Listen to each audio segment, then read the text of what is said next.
Hey everyone, we're here at the Roundtable, or the oblong, I don't know what kind of shape this is, I didn't do well in math. The rhomboid table. I'm excited to introduce you to some people that you may not recognize from behind the scenes. Big-time members of our Primal team, Brian McAndrew, Dr. Lindsay Taylor. Brian is the guy doing all the filming and the audio work, and also is a hardcore keto enthusiast. He puts all of us to shame.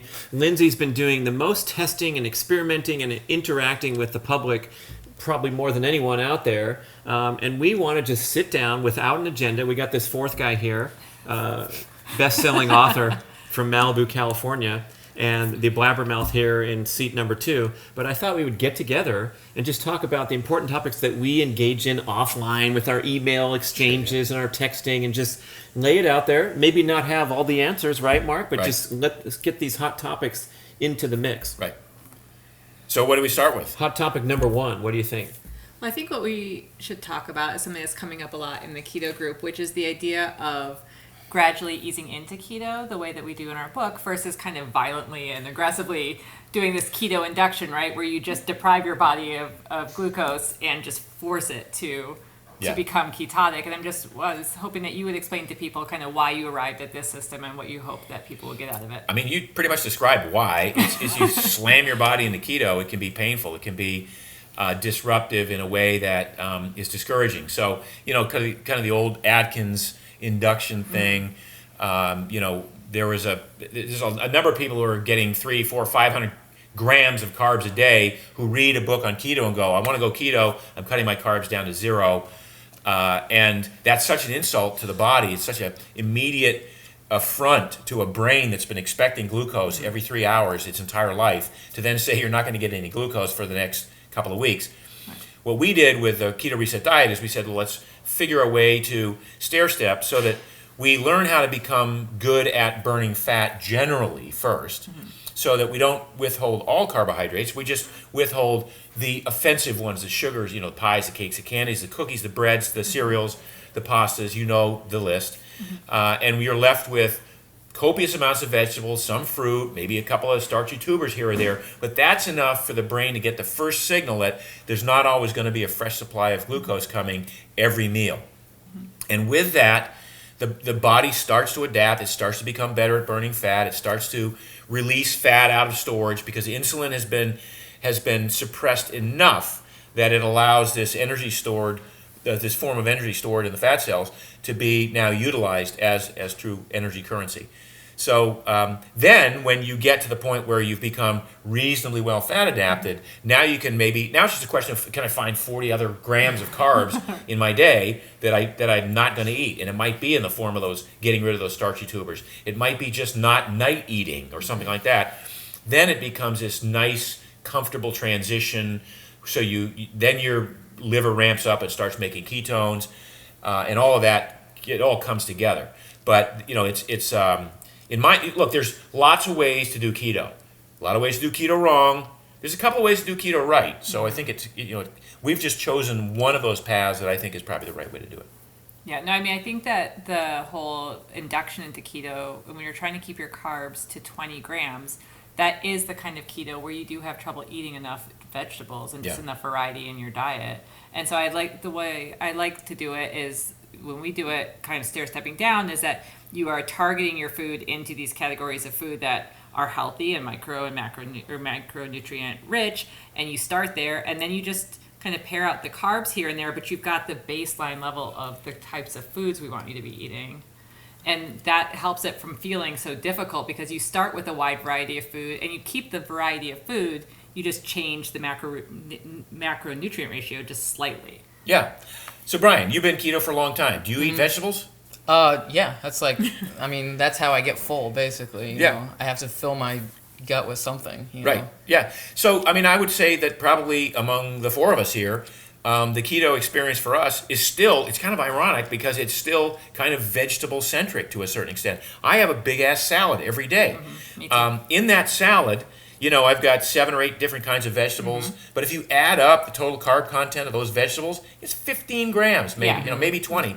And because they're locked in a fibrous matrix, the body can't access them readily, so it's not like you're going to convert those into glucose anyway. Right. And I douse Primal Kitchen salad dressing on top, which is, healthy fats. Put some protein on there. You've made the perfect keto meal, and it's basically a salad. And then for dinner, I just make sure that I have several servings of some sort of another vegetable, whether it's Brussels sprouts or broccoli or broccolini or spinach or something like that. And again, if you do the breakdown, even a large serving of that is 10, 11 grams of carbs total. As long as I didn't have bread, pasta, cereal, sugars, cakes, pies, candies during the day, didn't eat a baked potato. I got a minimal amount of carbs. B, I got a crap load of fiber and enough to feed my gut biome, and I got the micronutrients that are in the vegetables. Yeah. So you go back to the old, the initial look at keto, which is it's all about cheeseburgers. So it's going to be a burger with cheese on it and bacon and no bun and an egg and mayonnaise and butter and whatever. I mean that's like really that's kind of Atkinsy type approach to it. We're looking at a really holistic, healthy approach to the extent that if you took that salad, which is the perfect keto meal in my mind, and you took the meat off it, you'd still have a perfectly keto meal, and now be fit for a vegetarian or a vegan. Right. So we're just, like I sometimes brag that I think I eat more vegetables in keto than a lot of vegetarians eat. It's true. It's true. I mean, we were just saying that for us, the difference between eating primal and keto is, for me, when I'm eating primal, I usually eat 1 apple a day. Yeah, that's the difference. If you just you just cut out the fruit and the potatoes of primal, and you're pretty much there. Exactly. Or cut down from 3 chocolate bars to 1, 85% decay or higher. Yeah, for sure. Your keto. I think I probably eat 10 or 11 different types of vegetables every single day. And when I get to the end of the day, I look at my macros and I've eaten 35 to 40 grams of carbs. And typically with those, you put some sort of a dressing on top, some sort of an oil, or some sort of a or maybe you put butter on your vegetables. Maybe you grilled them in olive oil or grilled them in avocado oil, or you put butter on steamed vegetables. Whatever, you sort of mixed it up with a little bit of healthy fat, which then also lowers that glycemic index way down there. So even though it does contain some amount of carbohydrate, they're not that accessible to a gut that's trying to extract glucose from it. For sure. Do you have the same experience? I think that's a great summary, and I'm thinking of the next topic, which is kind of the disparate approaches that even the 4 of us could relate to, and I think it would be helpful to kind of share those with the viewers. One of the things is like the marching orders in the book are, hey, you got to do this. It's a bucket list item for everybody. You do the 21-day metabolism reset, you fine tune, you go keto, make a commitment for 6 weeks, and then your long-term approach, you might want to add the carbs back in. You might want to be in this keto zone where you're showing this metabolic efficiency regardless of you're down to 20 or up to 150. I'll start with Brian here. We'll go across because you've been pretty well hardcore. I mean, I said put us to shame because we're going out to dinner in Austin, Texas, and you're picking the rice off your sushi things, and I'm going like this. And I'm also experimenting now. I'll talk secondly, but you've been pretty committed and keeping those numbers low for now. What are we talking about? Over a year, right? Over a year and a half. Now. Yeah. We started together in April of 2016. I made it like 3 weeks, and he's made it a year and a half. And then I had to recalibrate my approach and did it again for a longer period. But also, I should also mention, you're doing these power and explosive training, which is unique because a lot of people thought that keto is mainly for the endurance type person. So I want to hear a little bit about your routine and throw your workout stuff in there too. Yeah, I mean, regarding like the workouts, there's so much like debate, online, people talking about, the optimal diet, for muscle growth and how much protein and how much carbs I should be eating. And, the way I see it, like keto might not be like, the most optimal diet for muscle building. But the fact is you can still, build muscle and get stronger doing a keto diet. And, I like all the outside benefits, outside of the gym. And I can still progress in the gym, with that. So, I mean, until I'm getting, paid to be like a professional athlete, where like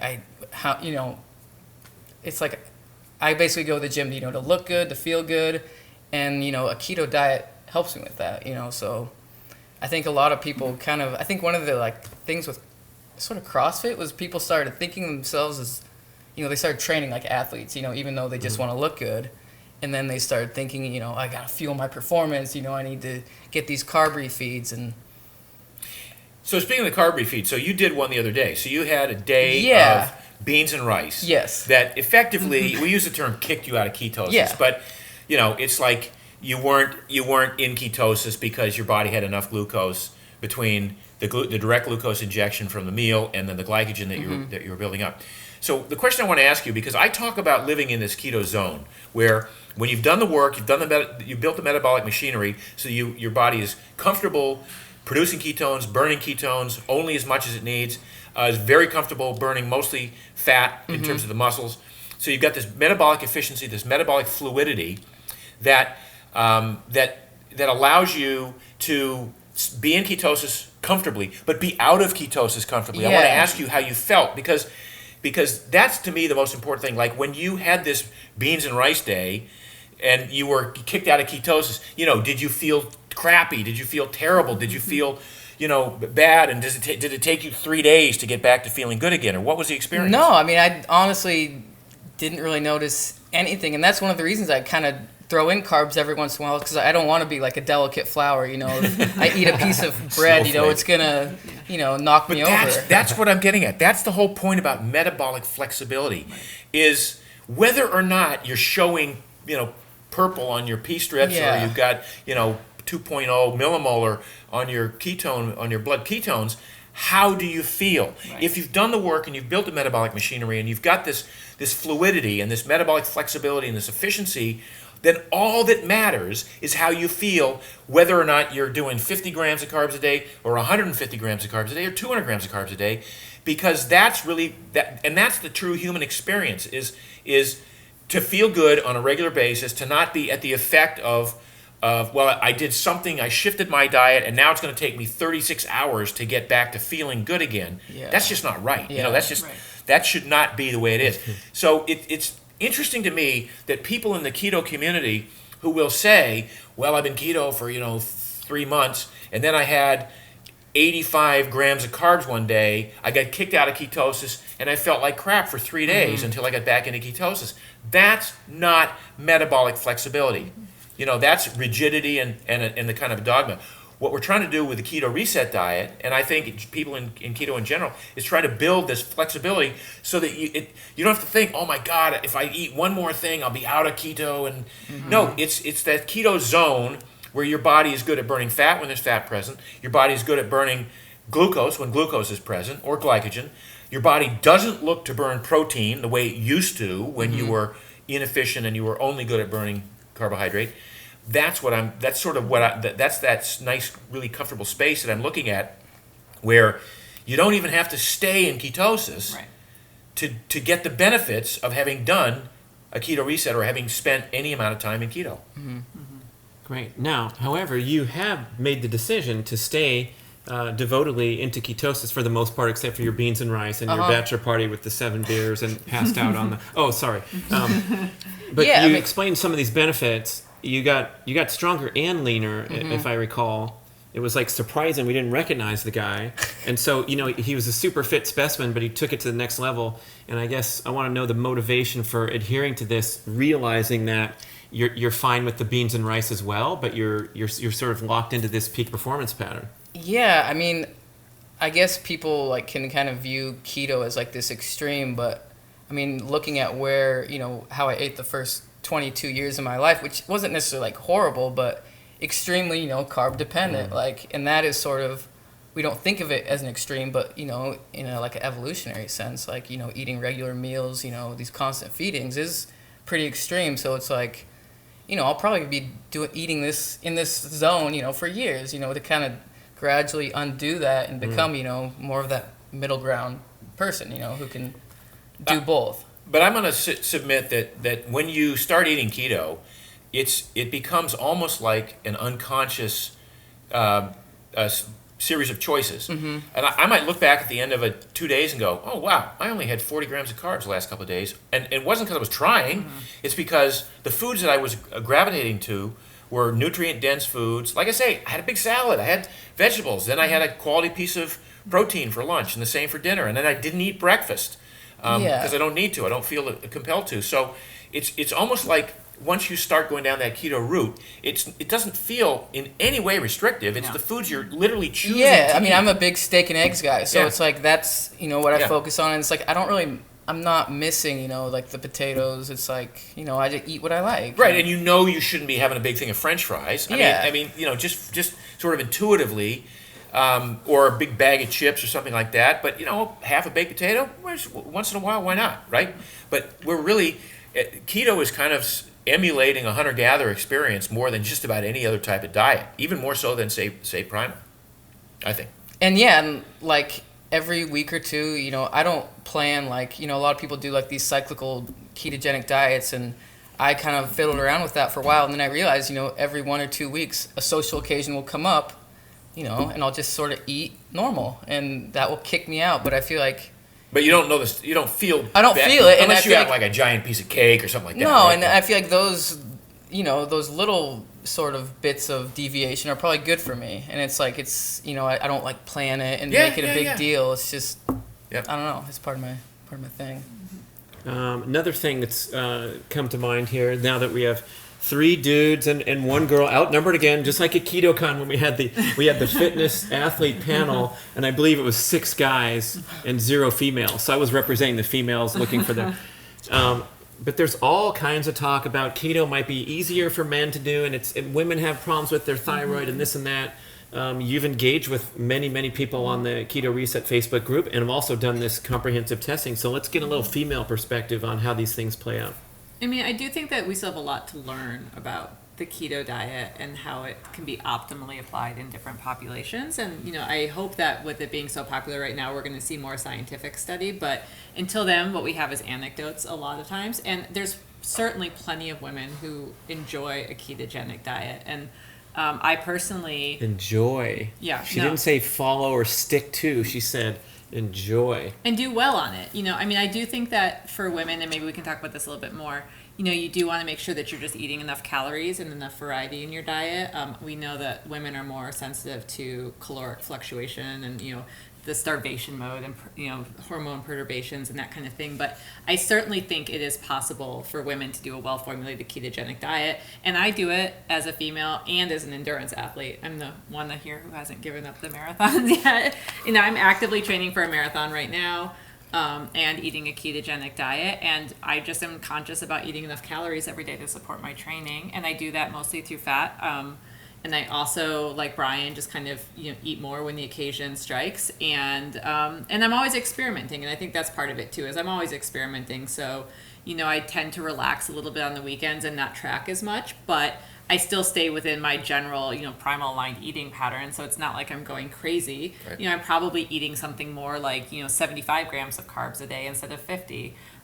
You're burning up that, you're still in keto with your numbers Probably, because yeah, of the probably. training volume. But Yeah. but again, now you're in the keto zone because you Right. spent enough time at 50 or lower that you kind of built that metabolic machinery. You got that whole Right. fat burning system going. You're upregulated your the mitochondrial biogenesis, the increase in number of mitochondria, the increase in efficiency. So now that you have that machinery, now it really doesn't matter whether you have 70 or 80 or 90 or 40, as long as you get the right amount of calories in, as long as you're supporting your training, Right. and you're not compromising hormonal health and hormonal optimization. Right. And I mean, a big part of it is just finding what works for you, Yeah. right? And so, I do think that people are trying to force, a system to work for them instead of just asking what works for me, Yeah. right? So, for me, I'm not going to be able to Google, like, okay, 38-year-old female endurance athlete, 2 children, One blah, day blah, you blah, will. yeah. And just High get- maintenance husband, all those things.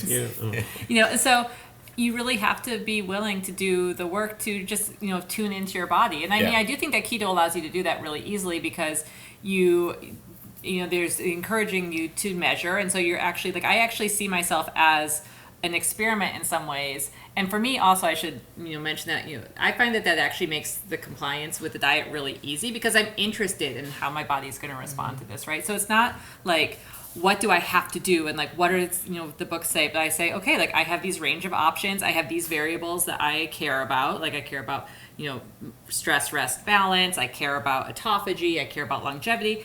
And so I look at my food as a way that I can kind of vary something in my environment to try to get the most out of myself. So for me, I actually really enjoy it, and I find it to be fun to do those things. Whereas I've done the whole traditional, my pre-primal days where I was just kind of dieting and trying to lose weight and trying to do this and trying to do that and follow rules, and it's incredibly unfulfilling and uninteresting and hard. It is hard. I mean, when we hear people say dieting is hard, I just don't think of it as a diet so much as just a way of playing around and seeing what I can get out of my body, and I like it. So I find it really enjoyable, actually.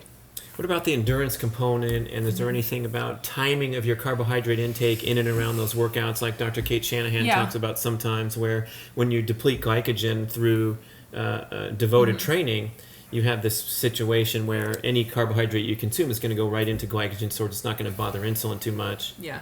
I actually feel like the same as Brian. So I'm not a professional athlete. I'm doing this for fun. Like, my endurance athletics are something I do for enjoyment. Yeah, marathons are fun, right, Mark? You're right. I enjoy it. That's good. The 50 miles. Yeah, you convince yourself that. You tell yourself that. You go, girl. 50, I got a sign 50 for you. miles is my favorite distance. I'm going to walk out of 50 my... miles is my favorite thing. It's Love my it. favorite distance. Love it.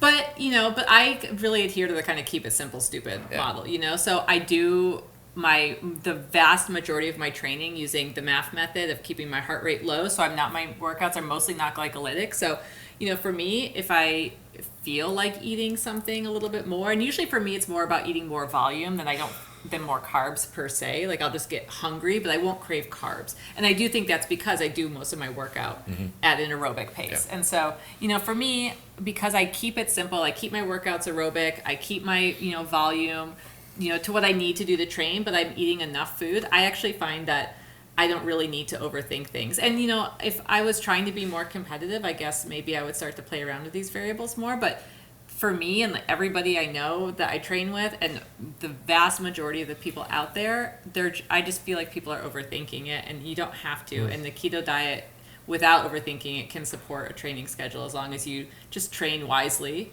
and listen to your body. Are you using exogenous ketones as supplements? I did play around with them a little bit when I was Ironman training last year. I played around with them as I would carry them on the run in my water bottle, and they didn't hurt, and I didn't feel like they helped a lot. So for the expense, I just eat nut butter, and I'm fine. Right. I'm like, I can get a packet of nut butter, or I can buy this $90 bottle of exogenous ketones. How about you? Are you using this stuff in the gym to power up your workout? Well, you just sent me some a few weeks ago, and I think actually Mark did, because I think we expensed that packet of very expensive.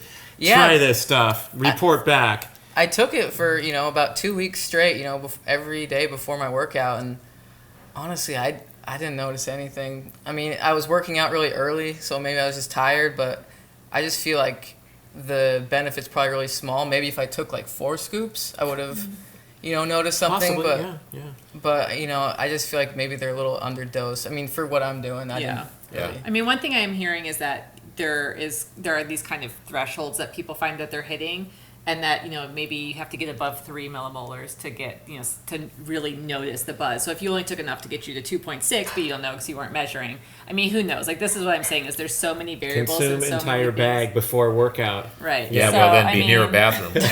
Right.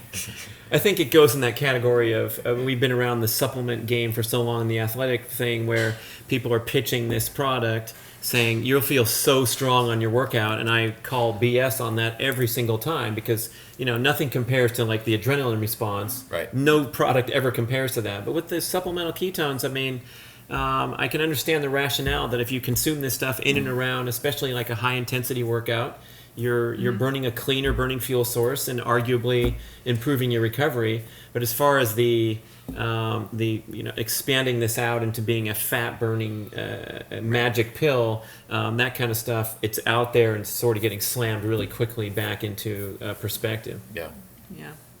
I mean, I think that the most exciting applications of the exogenous ketones are in the medical realm, and less so in the that's what exercise sports are, realm, is the medical realm, right, That's Mark? true. You were the anti-doping guy for It's now all medical. It's all about medical, man. If you want to win a big race. Back from lunch, 2 of us ate, 2 of us didn't. Can you guess who? Nobody can guess because we're all in the keto zone. We all feel great. We may or may not have eaten lunch. We may have cleaned the table up really well, or just taken a short break for the camera to rebuild We don't know. We're not even telling you. Next topic, important one. It's so important I forgot. You just mentioned it, but... No, calories. How many calories does it take you to get through a day? Yeah. That's been a interesting area of discussion because the more I look at keto as a survival mechanism that humans utilize for millions of years, the more I start to realize how what a closed system we can be when we don't eat. In other words, how we could go days or weeks without eating anything and yet take this stored energy and cleave off a glycerol and make some glucose with that and take the three fatty acids and combust that or make that into ketones. And so it's this entirely closed system as long as you have enough stored body fat, where one of the epigenetic effects of the ketones is a protein sparing effect, is so that circulating amino acids are not deaminated and peed out, but are retained in the system and retained in this amino acid sink, in this amino acid pool. So they are available for building or retaining muscle, for building enzymes. And this notion that we could go days without eating, which is so contrary to modern thinking, and I'm not suggesting that we do it, but that we have this built-in ability to thrive without taking in any calories based on millions of years of evolution where we're programmed to see food and to overeat. We're literally wired to overeat, and Rob Wolf can talk a lot about that. He actually wrote a book called Wired to Eat. But we're our brains recognize food and say, I gotta eat that, and I gotta eat as much as I can because there may not be food for a long time. And then we have this very elegant, efficient storage system where we take excess calories, largely through the input with insulin, to cram all those excess calories into fat stores or into muscles or wherever we can put it. So with the understanding that there's going to be times, more often than not, when there's no food around, and we have to draw on that stored fuel and live on that stored fuel in the absence of food. So now that brings us to the question of what's an appropriate amount of calories to eat every day, and to not compromise health, and to not compromise muscle mass, and to not compromise energy, and to not compromise hormone optimization. And I'm going to submit that it's probably a lot fewer calories than most people would assume are required. We read about, the Benedict Harris, the basal metabolic rate, and factoring in, 1.3 times how much workout you're doing, and whether your job requires any, lifting, or you wind up. Some people go, well, geez, my daily intake ought to be like 3,300 calories. I call BS on that. I think that's a lot of calories for anybody. I don't care who you are. If you can build that metabolic efficiency to burn fat efficiently, to make ketones, to not be so dependent on glucose, you might find that your daily protein requirements come down to like 50 or 60 or 80 a day. Probably no more than 130 a day. And there's some guys out there who are taking in 200, 250 grams of protein, every single day, and thinking nothing of it. You might find that your carb requirements on a daily basis, again, if you're good at making ketones, and your liver can make up to 150 grams of ketones a day, that just blows my mind. That's like 700 calories worth of super fuel that you've made in a closed system. That you didn't eat, that you just took off your thighs or your ass or your belly, and you made this glucose analog that's even better. Yeah. It's crazy to me. So, I'm really interested in the long, sort of downstream, looking at the research of what is really the minimum amount of calories that we can take in. We've had this discussion offline. I think that humans, Americans in particular, go through life going, what's the most amount of food I can eat and not gain weight, right? How much of that pie can I eat for sure. and not feel bad about it? The hostess, she cut me a big wedge. That must be a serving, right? One serving. So I'll eat one serving. So we go through life thinking, what's the most amount of, how gluttonous can I be? Right. We're partly wired to do that, and then part of our frontal lobe is going, well, you probably shouldn't do that. There's a devil on this shoulder and an angel on here. But conversely, I would say, what's the least amount of food we can eat and thrive and maintain muscle mass or build muscle mass and have all the energy we want and not get sick, and most importantly, not succumb to hunger, not get hunger and cravings and feeling deprived. So what is that minimum effective dose of food? Right. And I'm interested in hearing what you guys think about that. Oh, it's probably associated with your level of carbohydrate intake, because the more carbs you eat, the more you're going to be hungry when it's all said and done over that day's time. It reminds me of a quote from Luis Villaseñor. I think we put this in the book, that the bodybuilding scene of anybody else is all into this massive caloric intake to grow big muscles. Mm-hmm. And it's true that it works this way. If you stuff your face with carbs and protein and eat these 6 meals a day, you're going to get big. But his explanation, he's been doing this for 16 years, being keto and bodybuilding and competing in power competitions, is that you can also do it keto, because keto has this amazing protein sparing effect at the genetic level, so that you're not breaking down as much muscle when you're training, and therefore you're becoming more calorically efficient, negating all those health risks of bodybuilding and getting, just like you described, you're getting healthy and you're getting stronger and leaner and all that. And even what I was just listening to a non-keto podcast the other day, and it's like a lot of the research on muscle building now, it's like you only need to be in like like for people who are bulking, try to put on muscle, they only need to be in like an excess of 200 or 300 calories a day, which is basically nothing. That's basically, it's just making sure you have enough food, yeah. basically. Yeah. So it's like... So you're saying there's no difference between being 200 or 300 calories in excess versus 1,200 or 1,500 except calories. The amount of fat you'll put on with the muscle. Except the amount of fat you'll put on with the muscle, exactly. And, by the way, the amount of reactive oxygen species you'll throw off for having, and we talked about this before, but for all the different ways in which the body seeks to ramp up temperature to burn off that excess energy. Mm-hmm. If it's not storing it, because some people don't store energy very well. God bless them. I mean, some people are really good at not getting fat.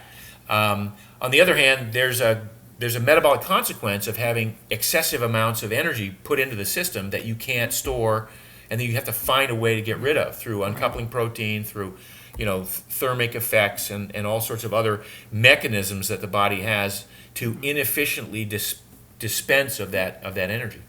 Yeah. Not to mention the crazy chronic exercise that people do. Well, that too, yeah. Yeah. I love that line. Lindsay, why do you like 50 milers that much? And Lindsay would say, well, because I like to eat. I like cupcakes. Yeah, I like cupcakes. It's like, okay. You're going to put yourself through that to eat it. Yeah. Eat a pie and then... Yeah. Well, it's like back in the day when we were endurance training in the carbohydrate paradigm, and we thought that if you're going to ride your bike 100 miles, you're going to need to consume all these calories during and after and even before, and it was just... It worked on that extent or in that paradigm, and we didn't realize it, but except for those times when we're out there bonking and had to go 3 hours on nothing because we poorly planned or the money fell out of our zipper pocket, and we could do it because we were suddenly challenging the body, just like the evolutionary example you bring up, challenging the body to burn fat and probably make ketones to get through the rest of the extreme workout. Right. The thing I'm wondering about this, what's the minimum amount of calories you can do, is how do you factor in things like peak performance goal? You're trying to do a marathon. I'm trying to jump over the high jump bar. Is that going to modify my equation? No, of course.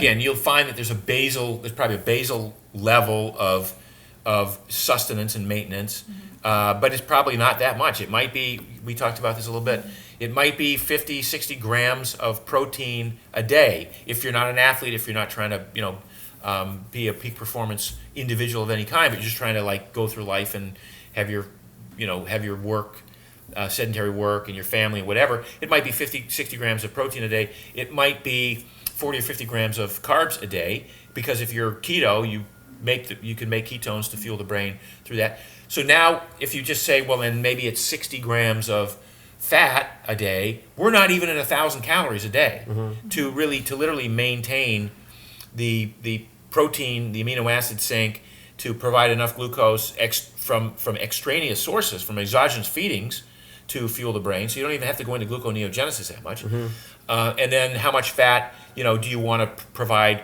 from an exogenous feeding perspective rather than burning off your own stored body fat? I'm just going to say that I think people could live on 1,000 calories a day if they weren't performance-based athletes. I mean, I'd like to see it.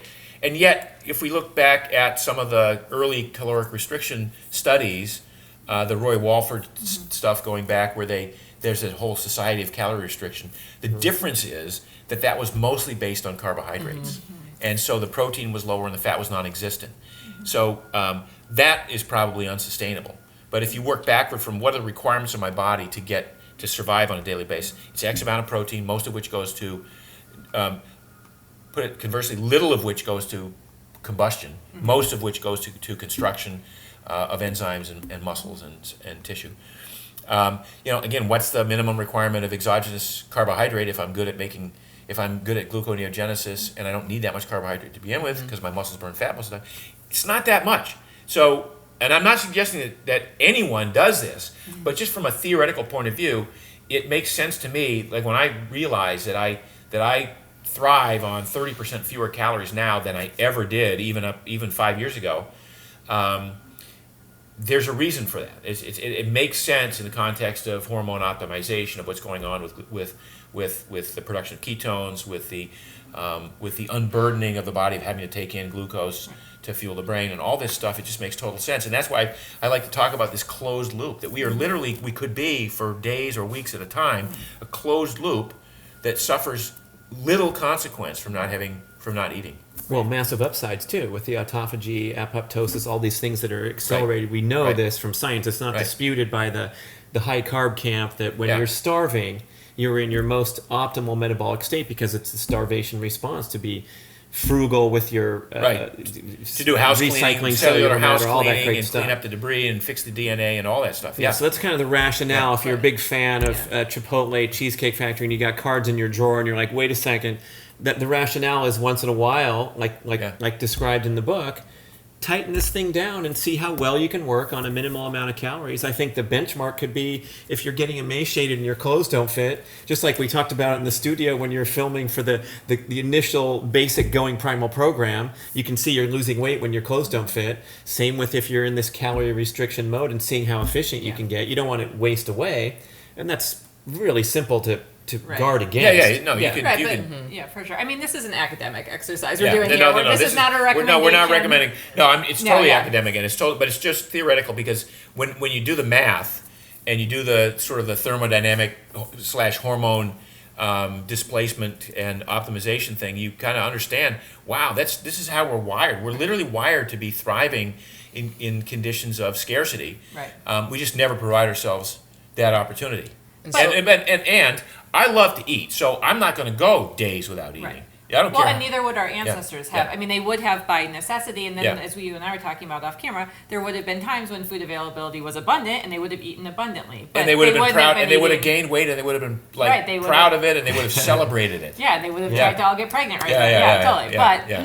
But they wouldn't have also been eating abundantly out of the Cocoa Puffs, right? They would have been eating abundantly of tubers and fruit. And fruit that was much less sweet than the fruit we have now. So they wouldn't have had to starve all the time, but when they did, they would have been efficient at doing so.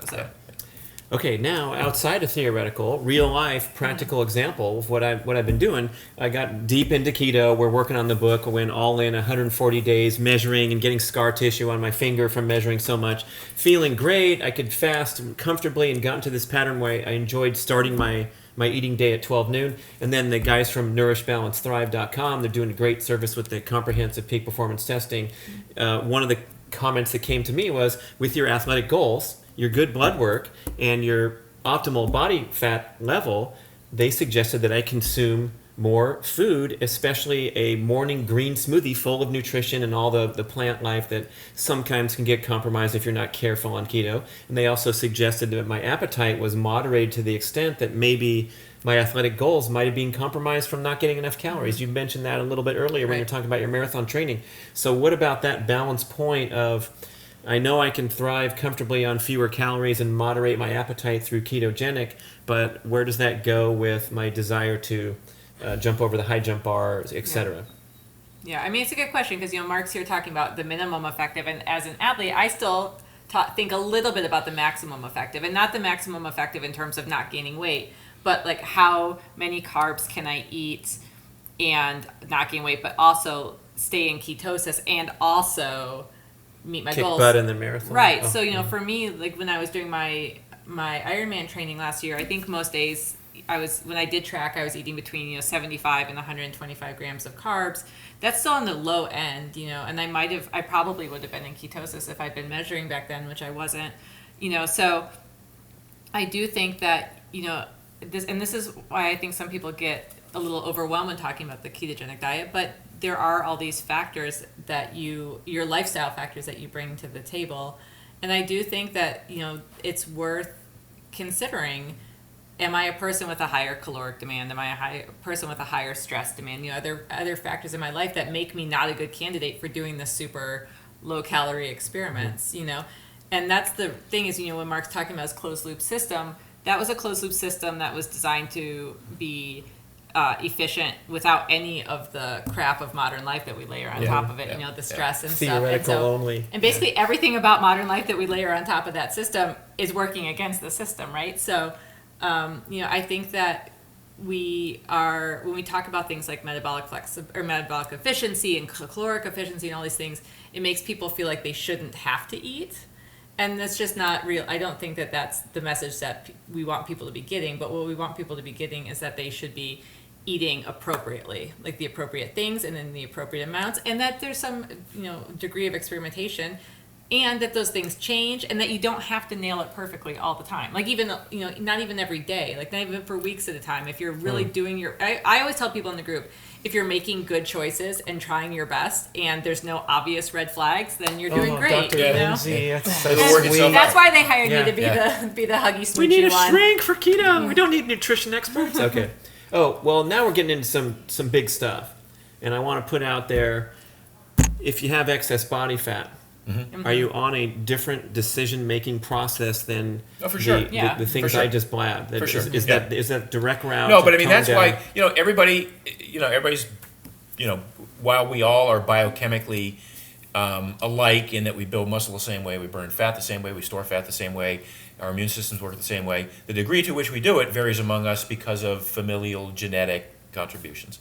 So each of us sort of has to figure out, first of all, male, female, how old, what's the eating history, how much damage have we done to ourselves, what's our goal, are we athletic, are we trying to go for performance in the in the courtroom, are we or in the bedroom, or wherever we're trying to both LA Law, great show, be peak performers or not. So all these things factor into your own unique equation that you make. So if I'm a guy who's 350 pounds and I've been that way for a while and I want to hunker down and start losing some of that weight, I want to burn off that stored body fat. I have to create a caloric deficit. That's just we can talk about calories in, calories out. We can talk about calories burned versus calories stored, hormone optimization, however you look at it. You still have to burn off more calories than you store. Right. And how you do that efficiently is by becoming a fat-burning beast, becoming so good at burning fat that when you choose not to eat, your body just goes, hey, that's 500 calories going to come off my thigh instead of off this plate of bacon and eggs. And that's a different strategy than Brad Kearns going, well, I want to be able to go 6'1" over the high jump bar at the age of 50. And 5'6" would be fine. Yeah. Shorter, Yeah. Less distance to fall to the ground. But those are different. They're just different goals, and so the different variables in that equation. From what time of day do you train, and how much work are you doing in the gym to support that, and how much sleep are you getting to recover between workouts, and how much stress are you in. So everybody's got this, your own sort of unique story, and it's the story that is going to help prescribe what the diet looks like for you within a template that we know exists, and that goes back to, okay, how do I figure out my macros? How do I figure out how much protein I need? And to your point, not necessarily meal to meal, not even day to day. Protein's probably week to week. If over the course of a week I've got, the average daily intake was spot on. It didn't matter that from meal to meal it was some meals it was 0, some meals it was 40 grams. It just because that's how the body is able to take all that information and take, in that case, the the protein and the amino acids and say, okay, we have this reserve, this reservoir of amino acids that we have available to do this. And some days there's going to be more coming in than going out, and some days there's going to be more going out than coming in. Do you think those occasional carb binges, whatever you want to call them, I know they're not purposeful, they just happen on social settings, what you said. Do you think they serve a long-term purpose? Like if you didn't have those, would your results change? Is it a necessary element for you or for everyone? What do you think? Yeah, I mean, there's a huge just like psychological, lifestyle factor of being able to go to a social occasion, not be weird, be the weird guy about your food. There's a huge benefit to just that. But I don't know exactly, but I'm sure there's hormonal, just throwing like just kind of throwing something in your system to kind of mix things up, Or hormetic. Hormetic effect of, Yeah. Not always eating the exact same thing, every single day. I mean, that would, that doesn't seem very primal to me. Well, there's some talk about that improving your insulin sensitivity, the occasional carb refeed, as they call them. Some of this stuff is, the science is showing that it might be ill-advised. Jacob Wilson in Florida is showing these control groups where they binge on the weekend in carbs. It takes them 5 days to get back in ketosis. And there's a big difference between a 2-day weekend binge bender, and, a meal, an occasion. Yeah.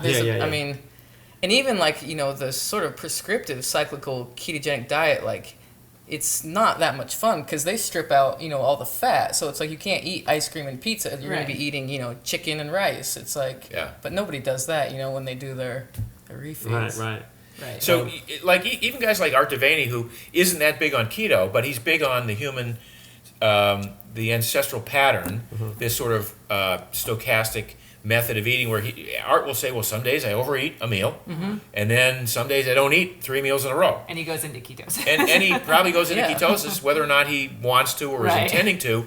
He's not looking at it from a ketosis perspective. Right. He's looking at it from a hormone optimization, which goes back to maintaining insulin sensitivity, and maintaining adequate blood glucose in the face of that, and triglyceride levels, and all of the other sort of things that we look at in terms of ideal health.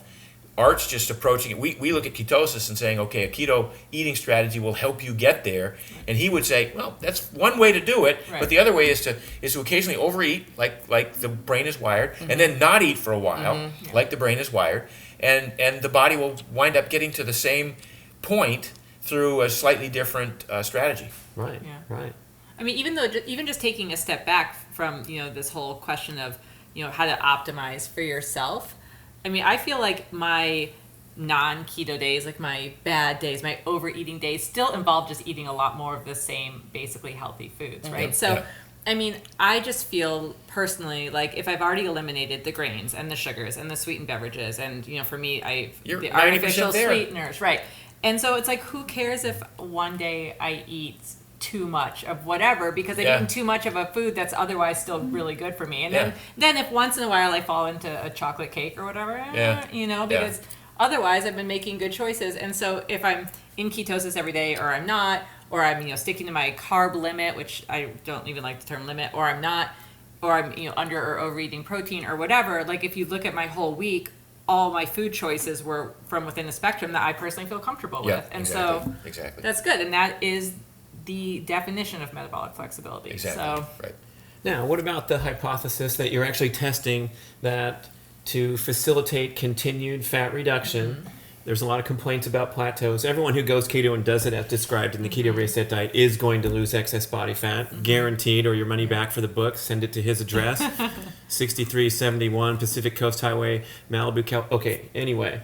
It's going to work for a while, but we do get the complaints about plateauing and things like that. And one of the things we've been talking about is, can you get into this track where you're at a caloric deficit, just like you described, you're dropping excess body fat, you kind of level off because the body likes to level off and support homeostasis. Would you get your caloric intake back up to basic level and then drop it in sort of a stair-step manner to facilitate breaking through plateaus? This is something that Leanne said on stage at KetoCon, that she likes to do carb whooshes, she called them, I think, where she'll have a she has a term for she'll it. have It's a not carb. whooshes. She replaces the fat that she usually eats at a meal with carbs. So she has a big sweet potato dinner, Yeah. and then feels like days down the line from there, she feels like she gets a fat reduction benefit because the body's recalibrating and building insulin sensitivity. I mean, like Brian, I'm a fan of mixing things up and not getting into a rut, but I don't know that I could explain to you in a way that was valid at all the biochemical underpinnings of that.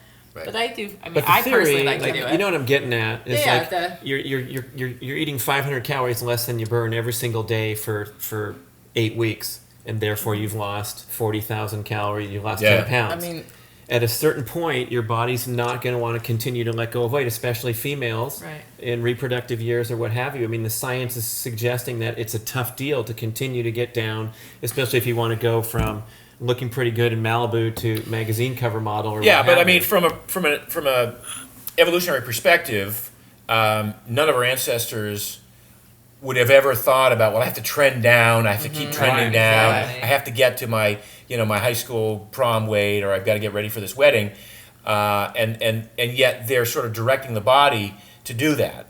Whereas if you let go of all those things and you said, well, I'm just going to let my body at some point settle into where it feels comfortable, and that's my ideal body composition. So for some women, 23% body fat might be ideal body composition for some women, and you might say, well, that's not a healthy number for most women. Well, it might be for this woman. It might be something that to get to, if that's a plateau, to drop from there might take a lot of extra work and might be compromising in other ways, might compromise health. Definitely. Or their head. Yeah. Right. Mess with your head, it ain't good. So Yeah. to say that, well, all guys ought to be between 8 and 10% body fat, and all women ought to be between 12 and 15% body fat is just a blanket, kind of statement that doesn't really reflect the bio-individuality that we all have, Right. or the history that we have, or the genetic, contribution of our parents. But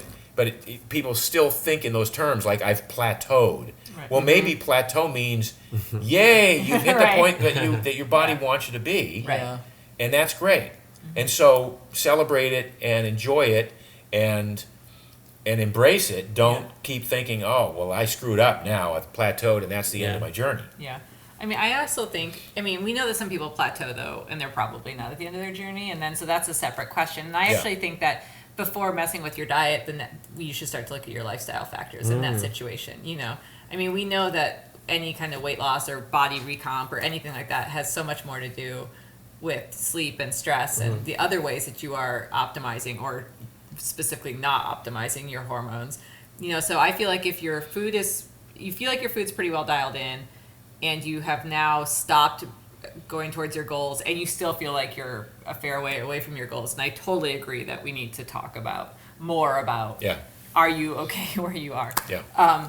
Then start to look at things like sleep and stress also, because those are so overlooked in the general health realm, and they're obviously a huge part of the primal discussion, but not part of the the keto discussion outside. Except so in the much. keto reset diet, where we target right. that exercise. And especially, we should put in a plug for avoiding chronic exercise, because it's such a sugar burning stimulation that no matter what you read in the pages or watch on the video and get all inspired, if you're craving sugar and you have an excessive appetite at nighttime or whatever, we got to rewind and see how you got dysregulated to the extent that you're eating food when you still have plenty of body fat to burn. And it's like all this talk about eating the meals off your thighs, and it sounds so wonderful, but to get there requires some discipline and focus and tidying up these things rather than just crossing your fingers and hoping that you get there because of your genetics. Right.